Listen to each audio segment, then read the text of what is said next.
E aí, gente, tudo bem? Oi de novo, estamos vindo agora para a nossa segunda parte da aula de formação de Portugal e o pioneirismo luso, tá? Gente, na aula passada a gente falou basicamente, vamos dizer, das características gerais que vão levar à formação dos Estados Nacionais Europeus e começou a explicar alguns conceitos que vão ajudar hoje na aula a explicar o caso específico de Portugal. Mas claro, lembra que as duas primeiras nações que vão se lançar ao mar, vão empreender as grandes navegações, tema da nossa próxima aula de expansão marítima, são justamente duas das nações que ocupam a Península Ibérica. Portanto, já é de se imaginar que essa, vamos dizer, formação dos Estados nacionais ali na Península Ibérica, que vai ocorrer de maneira precoce em relação ao contexto do resto do continente europeu, tem a ver com certeza com uma peculiaridade, tá? Um caso específico ocorrido ali na Península Ibérica, tá? Gente, o que vai acontecer? Por que essa centralização precoce vai acontecer bem nessa região? Gente, algo para a gente entender do contexto europeu da Península Ibérica, tá? É a Guerra da Reconquista, tá? Conflito que vai se dar por praticamente 800 anos, ok? Bem nessa região ali, a oeste do continente europeu, tá? Eu fiz um mapazinho aqui da Península Ibérica, espero que vocês consigam visualizar legal, tá? E a Guerra da Reconquista, que a gente chama, que vai ocorrer em praticamente esses 8 séculos que a gente está se referindo, tá? Ela é inserida no contexto das cruzadas, tá? Quem não lembra das cruzadas, o que são? É basicamente, vamos dizer, aquela guerra santa empreendida essencialmente pela Igreja Católica, tá? E que vai opor de um lado árabes e do outro lado cristãos, tá? Árabes considerados pagãos para a Igreja Católica aos olhos dela, tá? Adeptos da religião muçulmana, do islamismo que a gente chama, tá? Gente, lembrando que essa rivalidade entre, vamos dizer, o Islã e a fé católica remonta a séculos de existência. E a Guerra da Reconquista não vai ser o primeiro dos conflitos no contexto da cruzada, tá? Vão ser empreendidas mais de 10 cruzadas ao longo de séculos de existência, tá? Primeiro, a gente vê muito, né, aquelas cruzadas famosas, coisas que a gente vê muito em filmes, por exemplo, retomada de Jerusalém, todos aqueles conflitos que vão acontecer, principalmente no Oriente Médio, vamos dizer, em torno do que eles consideram ser a Terra Santa, tá? A disputa pela cidade de Jerusalém, ela remonta dos tempos, tá? Tempos muito antigos. É importante a gente entender que as cruzadas não vão ser inseridas apenas no contexto da cidade de Jerusalém, tá? A reconquista da Península Ibérica é um dos episódios mais longos e mais duradouros dessas guerras, tá? E vai ter muito a ver com a expansão, tá? Período anterior a 711 depois de Cristo, a expansão do Islã pelo principalmente o norte da África, mas também o continente europeu, principalmente a Península Ibérica, que vai ser praticamente conquistada em sua inteiridade pelos mouros, tá? Gente, para quem não sabe, os mouros são basicamente os muçulmanos herdeiros da civilização árabe que vai se expandir desde do continente asiático até o norte da África, penetrando no continente europeu pela Península Ibérica. Gente, por que os árabes, os mouros, né, eles vão parar praticamente na Península Ibérica, tá? Porque quando eles chegam para expandir pelo resto do continente europeu, eles vão esbarrar durante a Idade Média num dos mais poderosos reinos que, vamos dizer, teve existência durante a Idade Média. Esse reino era o Reino Franco, tá bom? Ele vai conseguir impedir o avanço desses árabes que já tinham penetrado na Península Ibérica e estavam tentando entrar no interior do continente europeu, tá? barrando isso, eles vão se fixar praticamente em todo esse território da Península Ibérica. E dos anos 711 a 1492 a gente vai ver basicamente uma guerra, uma empreitada com uma justificativa religiosa gigantesca, já que está se inserindo no contexto das cruzadas, para retomar esse território dos muçulmanos que habitavam aquela região, tá?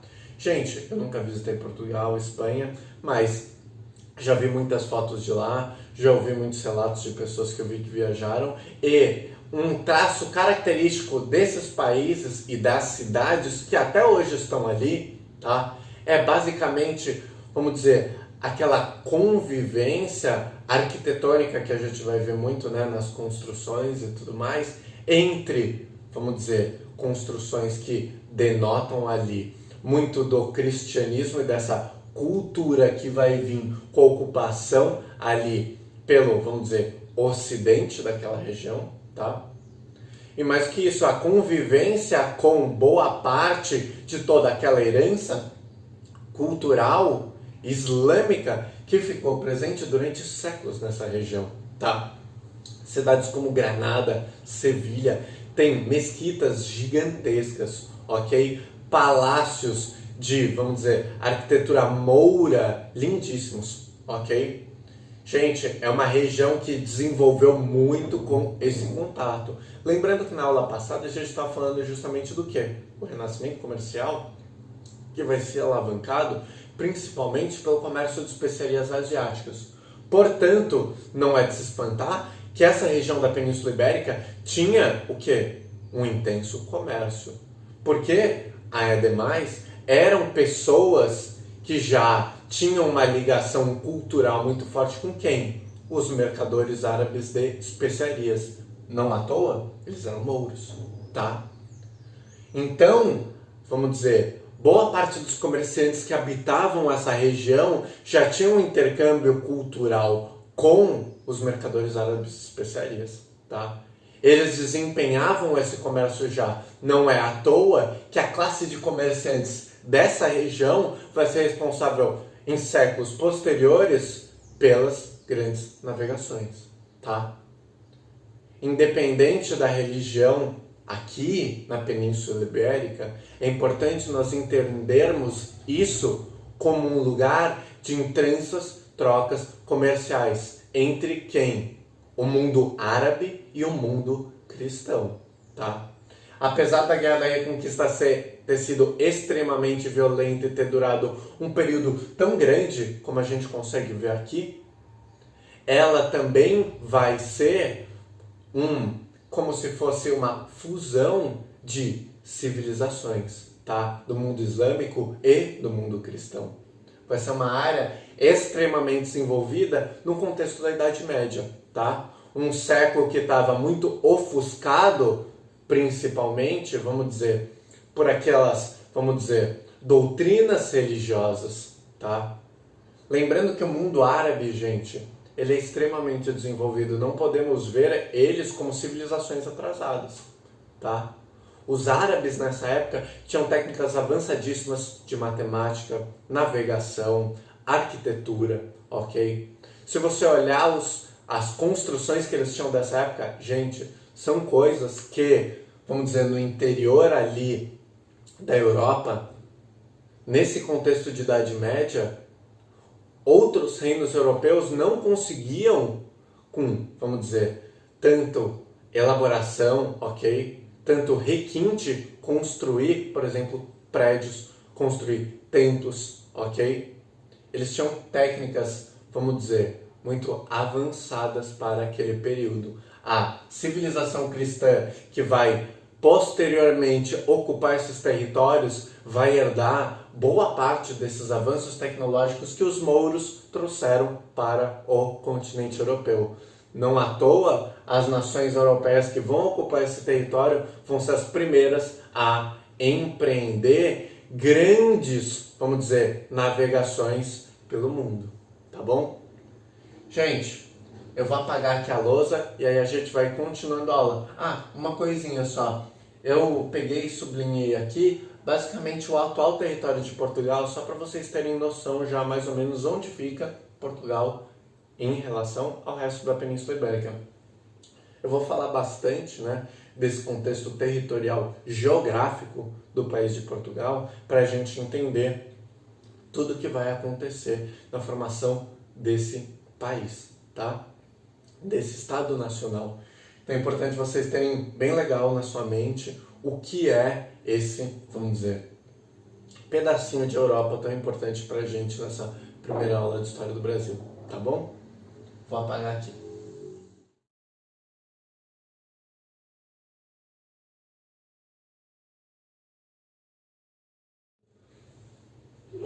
Gente, estamos vindo agora para a nossa segunda parte da aula, tá?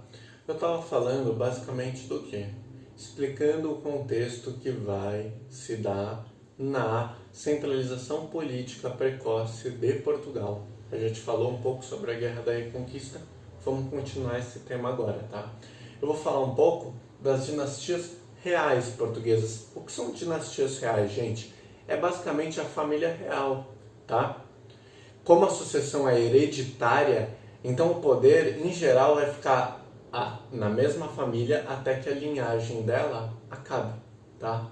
A primeira das dinastias reais portuguesas também é conhecida como dinastia Borgonha ou Afonsina, tá? E ela remonta mais ou menos os tempos de 1139, tá?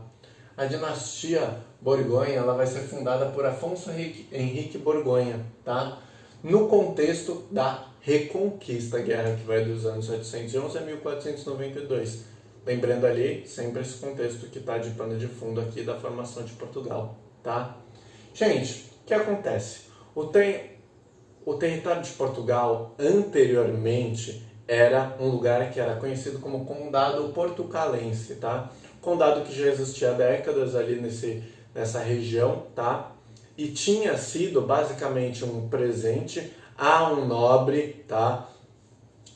Henrique I, ok? Ali por conta dos seus serviços, vamos dizer, prestados aos reinos católicos durante a Guerra da Reconquista. Ele vai receber esse condado que vai passar horas para o domínio de Castela, hora para o domínio de outros reinos católicos que também ocupavam essa região. Não é importante a gente entender de quem era o condado portucalense, até porque ele vai ficar mudando de dono uma série de vezes nessas primeiras décadas de existência, tá? Mas o que é interessante para a gente saber, gente, o condado portucalense ele vai viver anos de guerra civil.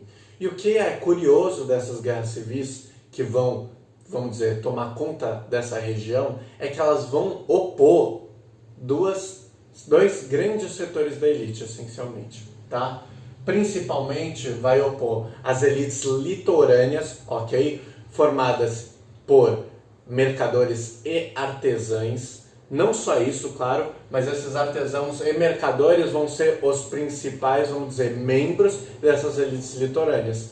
E vão opor, vamos dizer, guerrear principalmente a nobreza do interior do condado, mais do que isso, essa nobreza aliada a outros reinos católicos, tá? Importante a gente entender que a elite aliada a reinos católicos fora ali de Portugal traz um caráter muito de quê?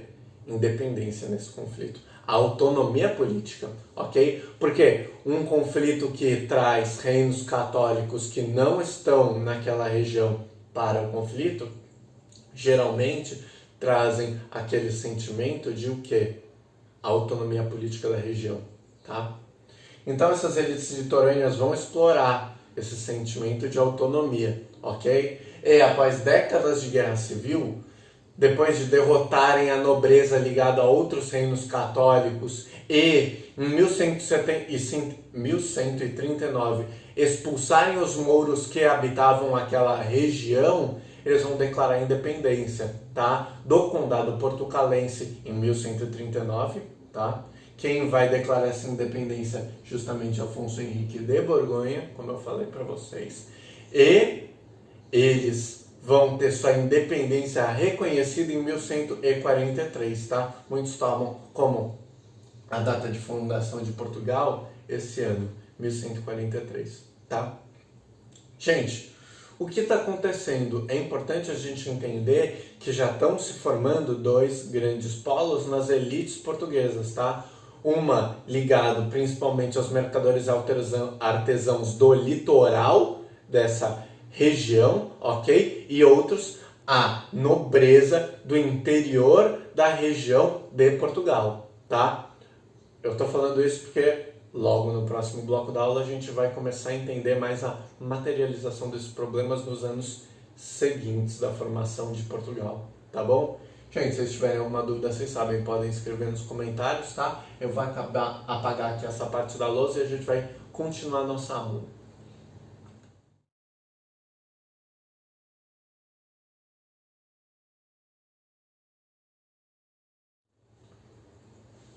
E aí, gente, tudo bem? A gente está indo para a nossa terceira parte da aula, tá?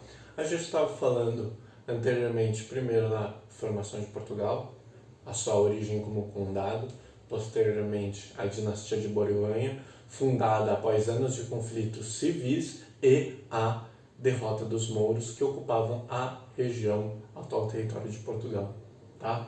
O que está acontecendo, gente? Revolução de Avis vai marcar o fim da dinastia Borgonha, tá? O que vai acontecer, tá? Vai ocorrer a morte de Dom Fernando I, ok? Que era basicamente o rei de Portugal, tá? E ele vai deixar o quê?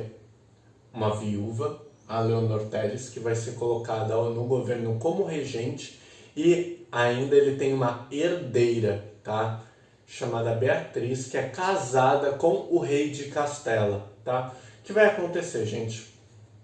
Esse governo, teoricamente, ficaria nas mãos da regente Leonor Teles durante um tempo, que passaria o governo para sua filha Beatriz, casada com o monarca de Castela. O que vai acontecer? Uma movimentação já dessa nobreza e alto clero português, porque com a passagem posterior desse governo para as mãos da herdeira ao trono, Beatriz, ela iria virtualmente passar o governo para seu marido, o rei de Castela, e vai criar um temor gigantesco em boa parte da elite e da população portuguesa de uma unificação do reino de Castela com Portugal, tá?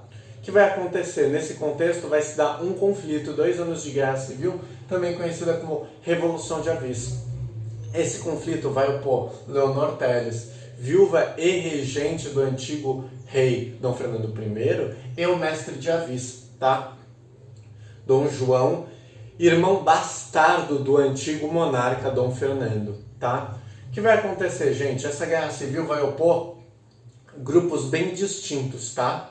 De um lado, com Leonor Teles estará a nobreza portuguesa, um conjunto com alto clero e o reino de Castela, que ansiava por, vamos dizer, subjugar e dominar Portugal, ok?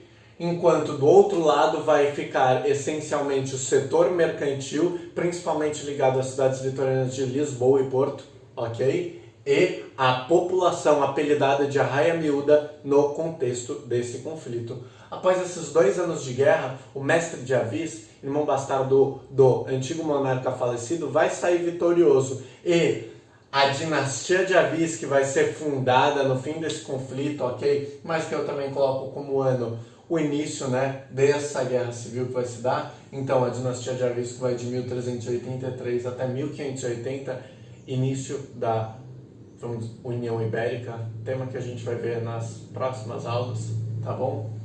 Vai basicamente consolidar a supremacia do setor mercantil no poder, tá? Gente, a gente viu que o setor mercantil, mercadores e artesãos já atuaram bastante no quê? Na fundação de Portugal. Agora a gente vê que novamente eles vão chegar no poder, tá? Agora é a consolidação desse setor tão poderoso ali no governo de Portugal, tá? É importante entender que essa não é a primeira vez que, né, o setor mercantil conquista esse poder, e mais que isso, importante denotar que as elites aqui dessa região da Península Ibérica, mais especificamente as elites portuguesas, elas são altamente militarizadas. É importante a gente entender, gente, nobreza nesse contexto, elite nesse contexto, tem a ver também com o quê?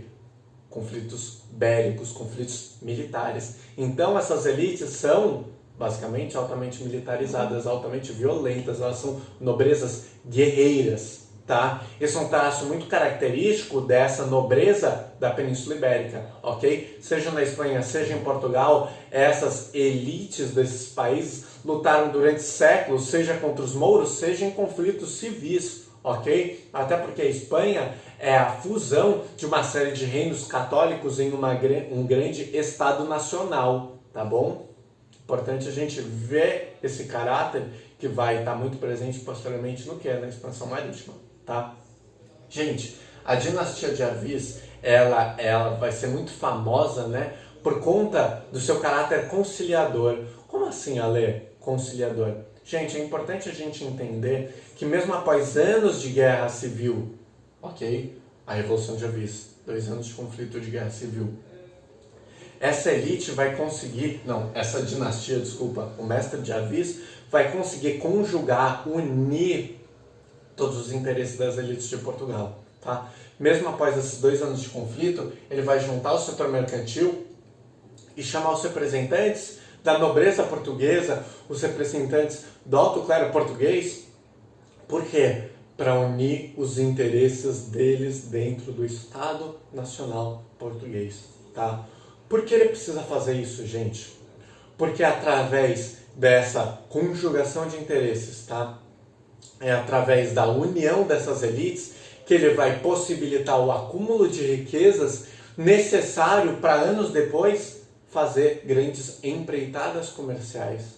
Uma dessas grandes empreitadas comerciais será as grandes navegações, tá bom? Então, mesmo após anos de guerra civil, ele consegue reconciliar essas elites para o quê? Anos depois possibilitar essas mesmas elites se juntarem para empreender as grandes navegações. Não à toa, Portugal vai ser uma das primeiras nações europeias a se lançar ao mar, tá? Ela vai dominar o tráfico negreiro, o tráfico de viventes durante séculos, tá? Ela vai descobrir um continente, América do Sul, ela vai ter territórios coloniais muito maiores do que os seus próprios domínios no continente europeu, tá?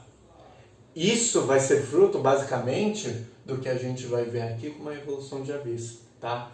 A Revolução de Avis, então, é a gênese da empreitada comercial que posteriormente vai ser, vamos dizer, denominada as grandes navegações, tá? E é importante a gente entender, como a gente viu no primeiro quadro do segundo quadro da aula, né?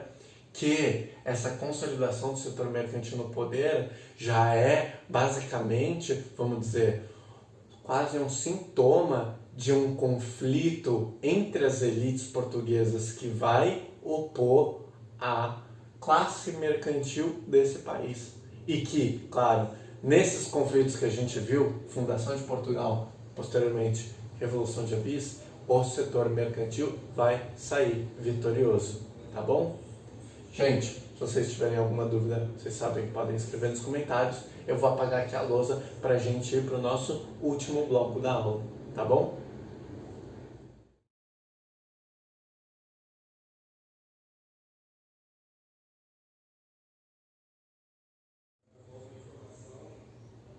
Oi, gente, tudo bem? A gente está vindo para a nossa quarta e última parte da aula de formação de Portugal e o pioneirismo luso, tá?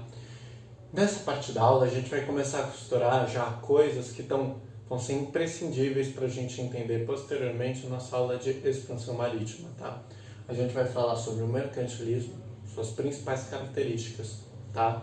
E como o mercantilismo vai se inserir nessa ótica portuguesa, tá?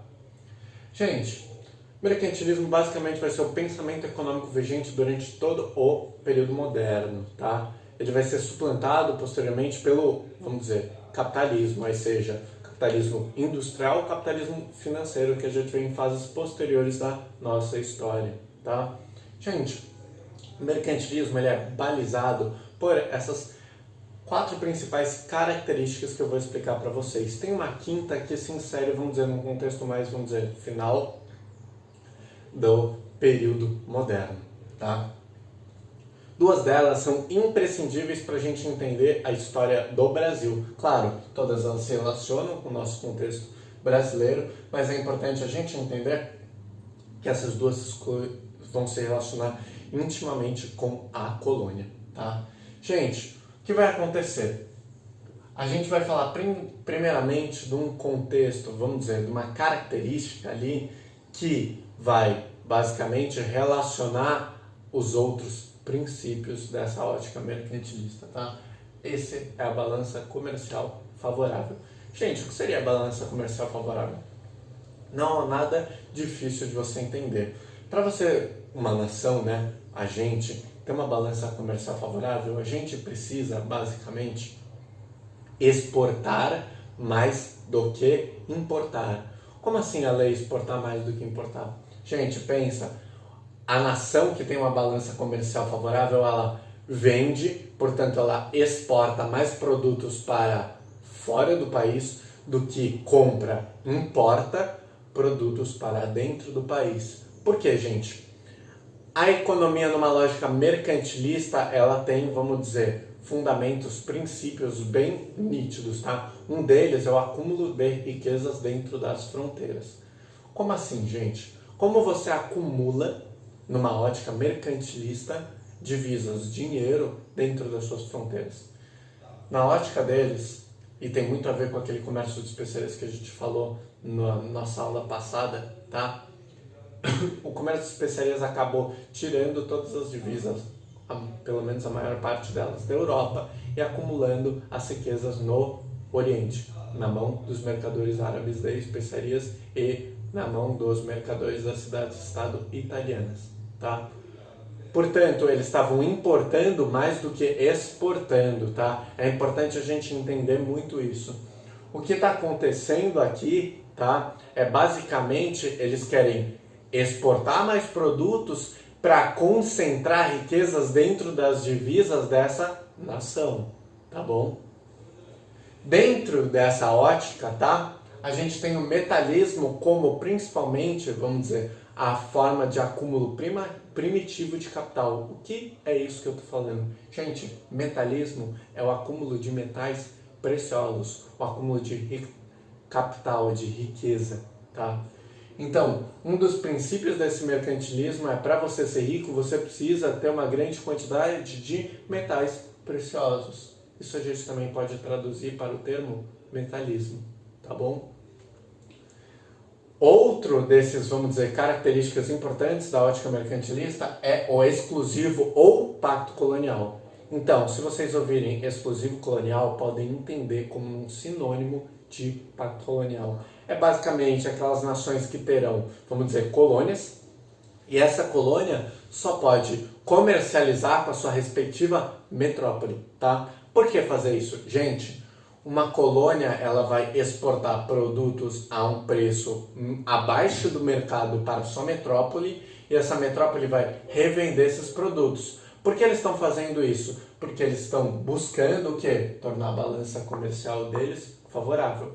Então vamos entender, tá? O acúmulo de metais preciosos, o pacto colonial, como características que estão o quê? Levando a nação que está inserida nessa esfera mercantilista a ter uma balança comercial favorável, tá? No final das contas, é a balança comercial favorável que vai permitir o quê? O acúmulo de metais preciosos, por exemplo, dentro das suas próprias fronteiras, tá? Então, entendam essas características como coisas que se relacionam, tá bom? Porque essa é basicamente, vamos dizer, a síntese, o resultado de tudo isso que a gente está falando como as características principais do mercantilismo, tá? Mas que isso, a gente também fala de protecionismo estatal. O que é o protecionismo estatal, gente? É basicamente você colocar tarifas, taxações, impostos sobre, basicamente, a importação de produtos. Então, você dificulta a importação para você o quê? Dessa forma, importar menos e fazer a sua balança comercial se tornar favorável, tá? Esse protecionismo estatal, ele tem muito a ver com tarifas alfandegárias e impostos em relação a produtos importados de outras nações, tá bom? Mas a gente pode entender o protecionismo estatal também como que um jeito de estimular a economia interna. para ela se fortalecer e exportar mais para fora, porque exportando mais e importando menos, a balança comercial se torna favorável, tá? Viu como protecionismo estatal, exclusivo colonial e metalismo se relacionam com a balança comercial favorável, tá? É importante vocês entenderem muito bem esse conceito, tá? Porque isso está inserido em basicamente todo o período colonial do Brasil, tá? Então isso está muito forte nas nossas relações Brasil-colônia com a nossa metrópole, Portugal. É importante vocês memorizarem legal essas, vamos dizer, características, tá? Para o vestibular, para a vida e para a gente entender a história do país, tá? Mais que isso, tem gente também acrescenta uma quinta característica nesse mercantilismo, que seria o quê? O industrialismo, gente. Industrialismo nada mais é do que o quê? Vamos dizer, o investimento em indústria, tá? A gente consegue ver que esse industrialismo que a gente está falando já vai ser o final do mercantilismo, indo para o quê? Para o capitalismo industrial. Porque o industrialismo seria, vamos dizer, uma forma de se obter uma balança comercial favorável. Porque dentro de uma indústria a gente vai comprar matéria-prima por um valor agregado mais baixo, então preço menor, a gente vai refinar, trabalhar em cima dessa matéria-prima e vai fazer o quê? Artigos manufaturados, artigos industrializados, tá? Esses artigos, eles têm um preço agregado, um valor maior do que a matéria-prima que a gente comprou, tá? Dessa forma, comprando mais barato, vendendo mais caro, você vai fazer o quê? A sua balança comercial se tornar favorável. Então, o industrialismo também se insere dentro da ótica mercantilista, mas é algo que vai acontecer em países específicos dentro do contexto do período moderno, tá? Importante a gente entender que nem Portugal nem Brasil, durante o período moderno, vão conseguir, vamos dizer, alavancar as indústrias que eles têm. Por isso que é uma característica que é muito, vamos dizer, restrita a algumas nações dentro da ótica mercantilista, tá bom? Gente, o que acontece? Como o mercantilismo se relaciona com Portugal?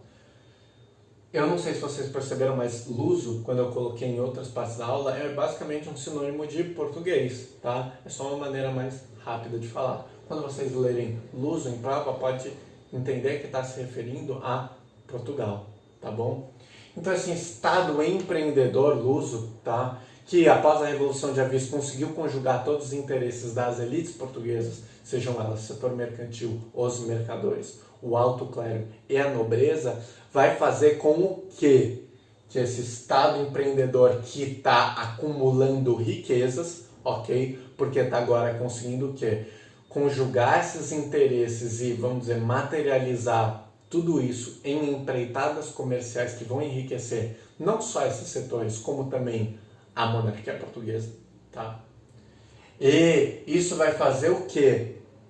Gente, esse Estado empreendedor dentro da ótica mercantilista organiza as expedições sob essa ótica mercantilista. Eles estão organizando expedições comerciais para o quê? A obter uma balança comercial favorável, para conseguir o quê? Conquistar colônias, tá? Conquistar territórios. A gente já falou na aula passada que uma das esferas ali dessa expansão marítima não só é a ampliação de receitas, que estaria muito dentro do que é essa balança comercial favorável, mas também é o que? A cristianização e a expansão territorial, que basicamente é essa característica, adquirir colônias para depois subjugar elas sobre o pacto colonial, tá bom? É isso que vai fazer posteriormente eles terem uma balança comercial favorável, fora, né, toda aquela característica religiosa, da expansão da fé católica, tá? Da expansão territorial que estava muito restrita ali na região da Península Ibérica, porque se Portugal se voltasse para o interior do continente, basicamente eles iriam entrar em guerra com uma nação muito maior territorialmente do que Portugal, que é a Espanha, tá? Região que basicamente viveu séculos de guerra e que já opôs, em diversos momentos da sua história, Portugal e Espanha. Não é um conflito que Portugal quer, eles preferem se lançar ao mar, fazer as empreitadas comerciais deles e buscar territórios coloniais, tá bom? Gente, importante entender que sob a ótica mercantilista, o comércio vai se tornar uma conquista, tá? Na ótica mercantilista, comércio é guerra, tá? Uma empreitada comercial, como a gente vai ver na próxima aula, é basicamente uma empreitada militarizada. Uma coisa que não é estranha para as elites ibéricas, uma vez que elas são elites extremamente militarizadas por conta dos séculos de guerra que durou a Reconquista, tá? Então esse setor mercantil, essa nobreza, esse alto clero das nações ibéricas já está acostumado com essa guerra. Não à toa vão ser as nações que vão sair na frente durante a expansão marítima, tá? Porque são os estados que vão centralizar precocemente devido às guerras, tá? Que vão empreender já o absolutismo monárquico, que vão centralizar esse estado e, posteriormente, vão lançar essas elites extremamente militarizadas ao mar para conseguir o quê? Conquistar, por exemplo, rotas comerciais de especiarias, conquistar interpostos comerciais na África que eles vão traficar viventes, tá? Conquistar territórios coloniais no mundo novo que eles vão subjugar os povos indígenas violentamente, tá? É importante a gente entender toda essa característica, porque várias coisas que a gente falou nessas duas aulas que a gente teve vão se relacionar com a nossa próxima, que é a expansão marítima, tá? Entender como a história de Portugal, em todas essas características que a gente falou, levam posteriormente ao que? A expansão marítima dessas duas nações extremamente militarizadas, tá? Que se centralizaram politicamente de uma maneira precoce por conta do contexto de guerra, tá? Delas, de um contexto de guerra religiosa, porque está inserido no contexto das cruzadas, e não à toa vão ser, até hoje, as duas nações europeias que têm maioria católica, tá? As suas antigas colônias são as maiores nações católicas do mundo até hoje. Gente, o Brasil é o maior país católico do mundo, tá? E isso tem raízes históricas que vão remontar o quê? A reconquista da Península Ibérica, a formação de Portugal e a expansão da fé católica por essas nações que vão se tornar representantes da Igreja, tá bom? Gente, espero que tenham gostado da aula, espero que tenham entendido tudo, tá? Se vocês tiverem alguma dúvida, vocês sabem, podem escrever nos comentários. Lembrando, na descrição desse vídeo vai estar principalmente os resumos da matéria, a lousa de tudo que eu passei para vocês nessas duas aulas, tá? E mais do que isso, a lista de exercícios que vocês precisam fazer, tá bom? Ó, lembrando, gente, eu vou passar para vocês as leituras de um livro que chama História Concisa do Brasil, tá? Para vocês acompanharem as aulas. Porque se vocês quiserem também ler os trechos da história do Brasil referentes às matérias que eu vou passando para vocês, vocês podem ler. Esse livro, História Concisa do Brasil, do Boris Fausto, é um livro ótimo para a gente ter um primeiro contato com a história do nosso país, tá? Pode ter certeza que ele é de uma linguagem fácil para todo mundo entender, acessível, tá bom? E ele vai tratar dos principais temas da história do nosso país. Eu não vou falar que é completo, que você vai ler a História do Concílio do Brasil e vai fazer vestibular sem problema nenhum. Não, mas gente, para quem não teve contato com a história do Brasil anteriormente, tipo, estudou a fundo mesmo, é um livro ótimo para ler. Ele tem 200 páginas, é rápido, é uma linguagem tranquila e acessível, tá bom? E a gente vai ter as principais características da história do nosso país. Por isso que eu passo a leitura para vocês, tá? Então vocês vão ver que na descrição dessa aula, né, que vai estar o Drive, eu vou colocar também um arquivo em Word com as leituras de todos os temas de período colonial que eu vou passar para vocês, já ali denotadas. Eu também vai ter o link do meu Drive que tem o PDF desse livro, então vocês não vão precisar nem comprar ele, tá bom? Só dá uma olhada depois. Gente, espero que vocês tenham curtido a aula. Se preparem aí também para a nossa próxima, que é de expansão marítima, tá? Até mais. Beijinhos a todos.